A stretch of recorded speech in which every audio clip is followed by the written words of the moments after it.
Stephen J. Can't be Randy anymore. I don't know why. A little hint there.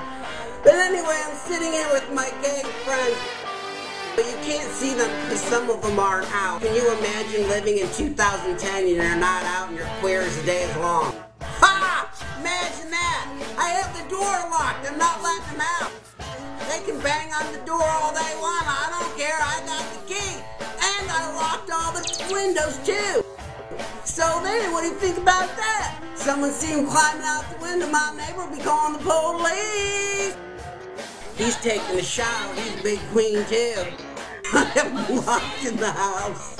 I mean, he better hurry up. I can't keep these damn queers in here much longer. They're going crazy. They almost have the padlock off the door. I'm dragging them back in too. I don't care. I don't know.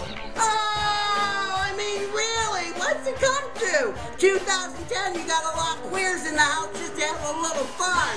I mean, really? It's like putting a cat in a chicken coop. Run them all around, banging, trying to get out here and let me out, let me out! Sound like a bunch of hens, for God's sakes. I mean, really?